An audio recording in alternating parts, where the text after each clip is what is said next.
you, Sandeep. Thank you, Sayantan. Thanks, Madhur, for being a part of this session. So let's just directly deep dive into the discussion. Starting off with you, Sayantan. AI is a buzzword these days. You know, it's redefining functions, roles, workflows within organizations. So from your perspective, how has AI impacted your work profile? I hope I'm audible to the audience, right? Not a single day passes where we don't talk about AI these days, right? And I'll start probably with an analogy, right? Like, let's take ourselves like 10 years back, 2015 or so. Fintechs are like coming new in India at that point in time. Fintech is the buzzword at that point in time, what AI is today. And the overwhelming feeling is that like fintechs with the adoption of technology are going to soon challenge banks and probably like kind of going to remove banks in the longer run. 5 years from 2015, 2019, 20, we are talking about the fact that fintech is just a bubble which is going to burst in the next couple of years. Now, 5 years from now, 2025, none of those two events have panned out. Both banks and fintechs are coexisting, cooperating each other, and gaining from each other's strength. The way I look upon AI is like today we think AI on similar lines. We think that it's a big disruptor which is fundamentally going to change how we operate our businesses. To me, AI is an enabler, not a disruptor. And like AI can help to like cooperate our business and take our business to a scalable, greater height in a faster time. So that's how I think of AI, and I'll give you some few examples. Easiest facing examples are, let's take customer-facing roles, which are like customer support, telecalling collection agents, etc. In our business, which is, let's say, a fintech NBFC working on short-term personal loans, we are like distributing or disbursing loans to 98% of India PIN codes. From Ladakh to Kanyakumari, from Gujarat to Kohima, like we have customers spread all across the breadth of the country. Now, in a diverse country such as ours, do I then need to hire telecalling agents speaking all these diverse languages? The answer is a no, because like today, an AI bot can help to achieve that function. Or let's say a customer who is facing some trouble is wanting to call up like the customer center, like let's say late at night. So do I keep a team like operating 24/7? No, again, like AI helps me to solve that problem as well. Take marketing, for example, like we do like branding, posters, videos, and the AI related content today is probably like as real as what we had 2 years back, if not more real than like what we saw previously. But like for me, like underwriting is something which is close to my heart. That's what like I have been doing, right? And to me, like the biggest beneficiary, like from AI evolution is like, I believe underwriting as a function, which is like the core of any lending business. Again, take for example, let's say, with the usage of AI, we have been able to extract insights from like non-conventional digital data sources such as banking transactions. And now that is complementing like traditional credit bureaus, civil data. And overall, as a result, what is happening is like my credit risk management processes are becoming more robust. So in a nutshell, like across like the breadth of like the industry that we are operating in, which is fintech, NBFCs, etc., the use cases and the usage of AI is like widespread, and like it is enabling our business again to scale to greater heights at a faster and a more rapid pace. So Madhur, do you agree with him? How do you look at it? Look at AI as a disruptor or an enabler? And how is it redefining your role as a finance leader? I mean, is it helping you lower your cost to income ratio or improve forecasting? As compared to earlier? Yeah. First of all, thanks for having me here. I think, obviously, AI, I think it's too early to say what it will disrupt and what it will enable. I think what you should be prepared for is that it dramatically increases the speed of change. So whatever we see today and whatever forecasts we might have had about or outlooks that we might have had about what will certain things look like 5 or 10 years from now, they will accelerate. They will accelerate dramatically because you just have all of these tools. Underlying all of this, remember, a lot of our analog interactions have moved to digital interactions. What that means is that every company, not just tech companies like us, but every company just has a lot more data, right? And I guarantee you that every company has a lot more data than they know what to do with. Like, they haven't quite figured out how to use that data really well. So AI just gives you and AI itself is not new. AI is 10, 15 years old in some ways. The compute has improved, and as a result, you can do a lot more. And what has happened a year and a half ago— Google Translate we've been using for years. I mean. Exactly. And the reason why we're talking about AI so much more is because the interface has changed, right? So it actually democratizes AI. So I think one of the best things that we do, and I would encourage everyone to do, is AI allows us to become multi-domain as professionals and individuals. So all of us will have strengths in certain areas, right? Maybe we understand numbers really well. Maybe we know how to run organizations really well. If you think about functions, maybe you know how to do customer care really well or operations really well. It allows you, if you can ask the right questions, to become really multi-domain. So the things that you may not be the strongest at, AI is equally strong at everything, right? So you may have strengths in certain areas that can really complement other things. In terms of your specific question, one of the big, obviously at the core of it, developing consumer technologies faster, developing consumer technologies that you can measure faster. So when you launch something, you can know relatively quickly, quicker than before perhaps, that is it working or not working, or what part of it is not working. So you can really go deep into it and say, okay, this part doesn't work, and frankly, it can give you the solution as well, right? It can tell you, hey, this part of it you may want to relook at. On the cost side, of course, there are massive efficiencies. It does require an organization to completely lean into AI. Instead of trying to start with, hey, this is the problem that I'm trying to solve, maybe you want to ask the question of, hey, do I have a problem? And then work with it to figure out, hey, what exactly is that problem, right? Because oftentimes we think we know what the problem is, and what AI can do is really help you understand what exactly is the problem, or even if you have a problem. And then you can focus your energy on the areas where you have the biggest problems. So I think all of us, if we are able to ask the right questions, then it can be a great tool to give us things to think about and projects to prioritize and so on. Madhur, whenever we talk about artificial intelligence, one apprehension that all of us, most of the employees have, is job losses. How do you allay these fears in your employees? You know, one way probably could be upskilling them all the time and making them more relevant. Your thoughts on this? There are two types of people, those who use AI and those who don't use AI. So if you are going to fear AI, you're going to be obsolete. If you're going to lean in, then you are going to be AI ready.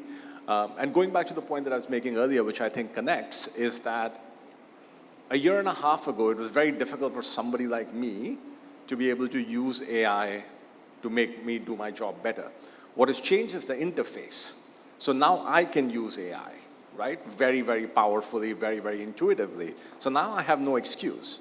I cannot give the excuse of, hey, I didn't go to engineering school, I'm not a statistics major like Sayantan is. I don't have to know those things. I just have to have the mindset of managing my own career, leaning into the change, and tinkering with it and figuring out things myself.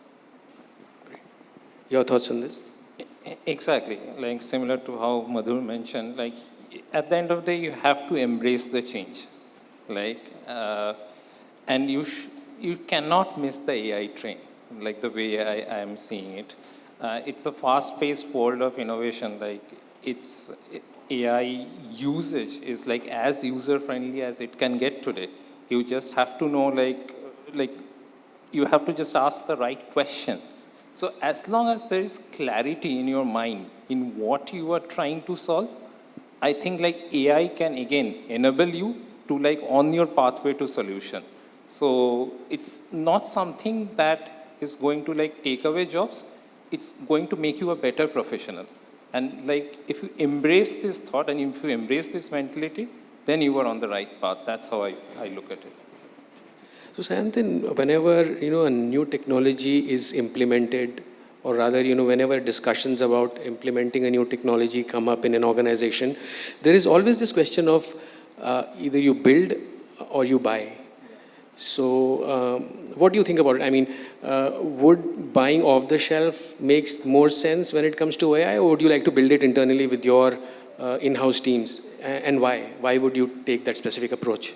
That's probably like the right question in most of the use cases and verticals and functions. But when it comes to AI, I think the answer is like quite simple. Like, let's fundamentally break down what AI is, right?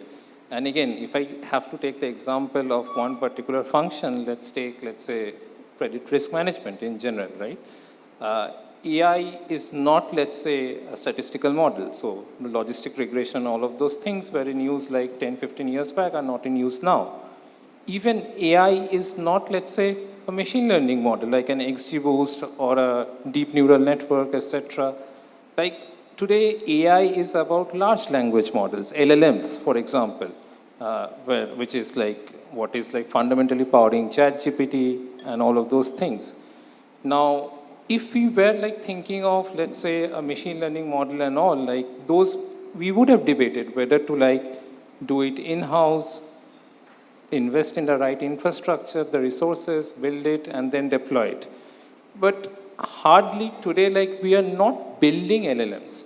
All we are using today is like, there are LLMs that have been like developed as large open source capabilities by very big enterprises like Meta, etc., etc. And then like you are tweaking or putting in a wrapper around those LLMs for the use cases where you want to deploy it. So in terms of implementation, there's not much deviation that can happen at this point in time in whatever level of AI innovation that we have. Probably like again, 2 years down the line, the world is a fast moving space today, like this conversation may be very different. But for now, fundamentally, you are not building LLMs, you are using LLMs that are already existing. What's your take on this? I don't have a very helpful answer. I would say I would do both.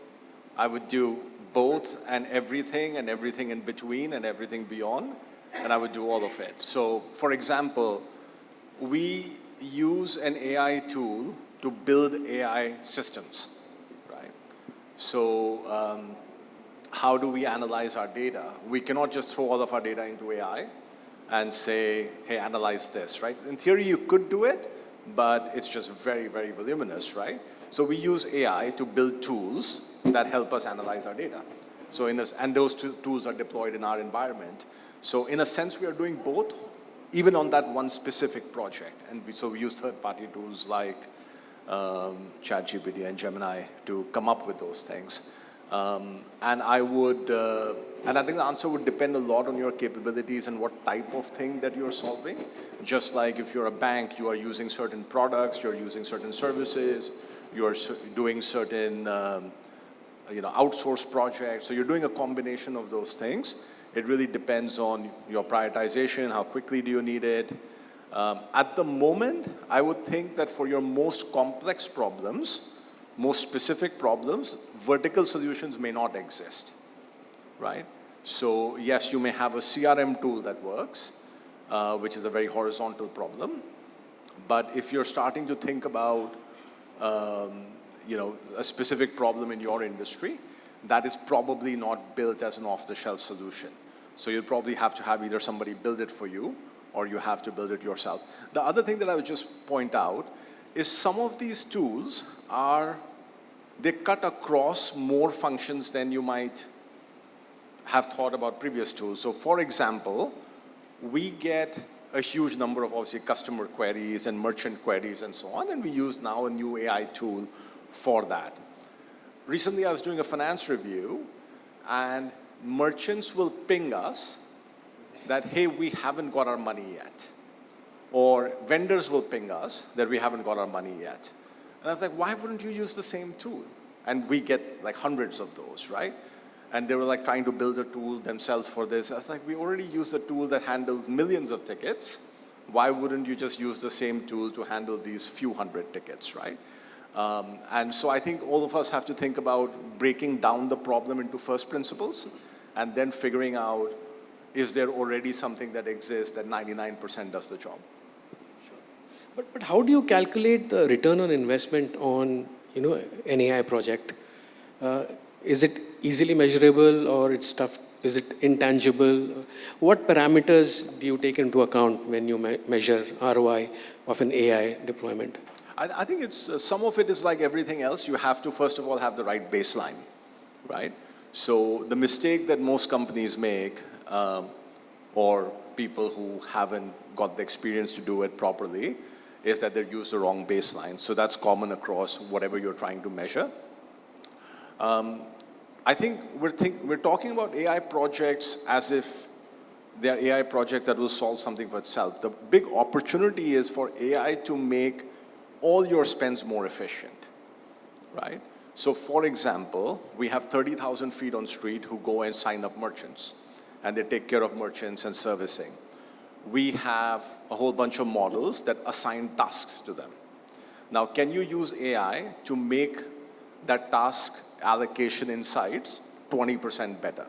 Now, that is 1,000 crores a year spent for us, right? So if I can make it 20% better, I cannot imagine that any AI cost would be higher than that, right? I don't think we'd be spending 200 crores to make that 20% better.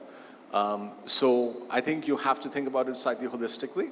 But I think also at this stage, you may want to invest in your organization just being very AI-led. That may not have immediate measurable ROI, but 2 or 3 years from now, you will be stronger as an organization, you'll be more AI capable as an organization, and as a result, you'll be able to solve bigger problems better than your competitors can. Great. What metric would matter to you the most? The way I look at it, again, it has to be very use case specific. Let's take, for example, again, customer support. With the usage of AI, am I able to solve more customer queries than what I was being able to do before? Let's take DevOps. Like with the usage of AI, am I being able to push more releases in a certain period of time than what I was being able to do before?